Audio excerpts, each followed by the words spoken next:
tell you, we're just so excited to have with us Bishop John Carter from Johannesburg, South Africa, great man of God who has visited this country on several occasions, and God is using him in such a mighty way. And he is connecting two continents, the continent of Africa and the continent of North America. We're just so delighted, just a dear friend and young man that loves God. And help me to welcome Bishop John Carter. God bless you. God bless you.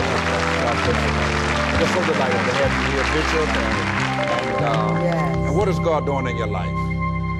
Well, we are living quite an exciting time. Just to brief what God has done in my life, being raised in the farms where there was no hope that we can make it in life. I'm from the top of the Southern Africa. I was raised in the farms. The only hope that I had there, it was to be my master's cook. You know, my world was so confined, or most probably the promotion had to kick in. I was just more probably drive his tractor. And that was my world. My world was so confined.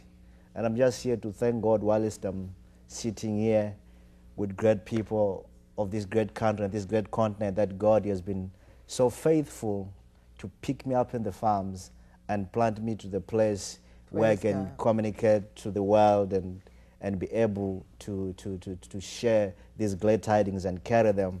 So I really thank God for what God is really currently doing, that there's a hope to those that I think there's no hope, because God picked me up in a hopeless situation where really even I went to do my education when I was old because there was no schools nearby.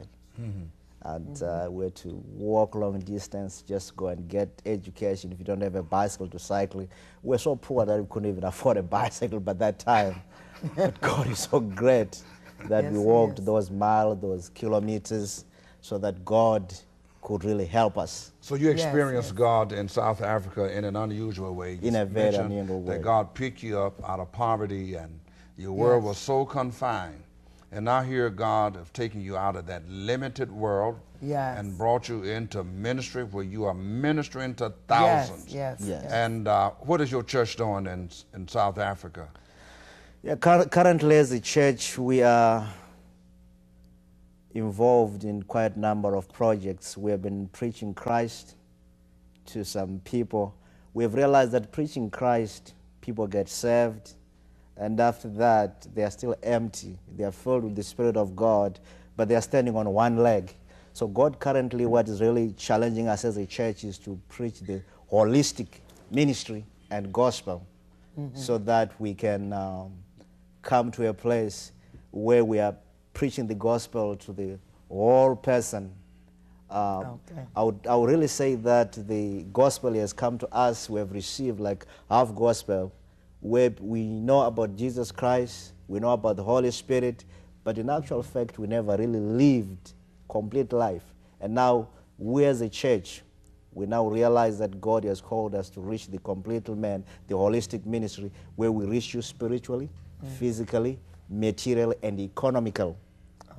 And we see that the church, it is an agent that God is using at this particular moment, because if you look at the government, they've got their own agendas, political agendas, that when it's time for election, they campaign for the things that they want to campaign. Business sector and private sector, they are there for profit. And we believe that at this particular moment, this particular juncture, the church, it has to step in and really try to bring things, as Bishop have asked, what we are doing as a church. We are living right now, Africa is independent. From Cape to Cairo, we are now independent. But when we are independent spiritually, physically, but financially and economically, the continent of Africa is not yet independent. And that is my heartbeat as a bishop, and say, God, now help us. Now, currently what we are doing in a spiritual realm, we have in the Council of Bishops, we have are now collecting materials for the pastors, because a lot of pastors, they don't have access to TBN. A lot of pastors, they don't have access even to the other channels. So what we do, God has called me to start the ministry of empowering, because the Bible says, you that you are strong ought to carry the infirmities of those that are weak. Yes. So what we are doing right now, as I travel in America, meeting pastors, people like you that have got great teaching ministry, great leadership ministry, we come into your church, we get your CD, we duplicate it, and we send it to more than 3,000 pastors. Wow. So that they can be empowered, particularly those that they don't have. A lot of them, they don't have library, so for them to have concordance and everything to be encouraged, we stand as a minister of Barnabas, because the Bible says, you that you are strong ought to carry the infirmities of those that are weak. So we do that kind of empowerment. And also in the 10, we do bring seasoned pastors that they've been in the field for a while to come and do workshop with pastors in Africa. Yes. Most of them, they don't have access even to shake an American hands. Most of the pastors that they do bring, these renowned pastors, whilst the service is on, they walk them out without even touching the pastors at the grassroots. Okay. Let me just ask you this. South Africa just liberated, as it were, and for a number of years under the apartheid system, where people of color was oppressed. And what role did the church play in the liberation of people who were dominated by another?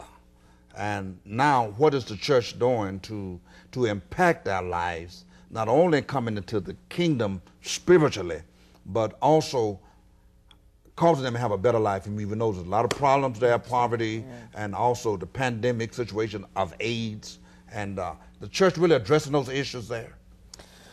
Well, the church needs help, because when we realize the church, it has been an agent of change.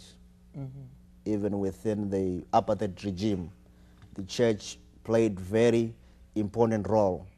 But as missionaries left and went back, we realized that the infrastructures that they were there, they are not being sustained, because a lot of these infrastructures, they're being supported from their mother churches.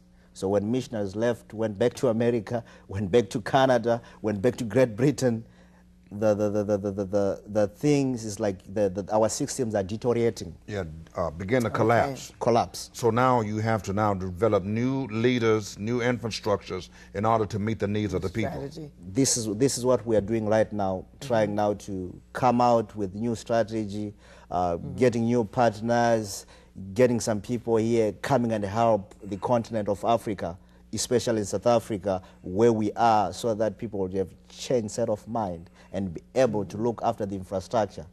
You talk of the HIV pandemic is really clearing our young people, because there is even our clinic.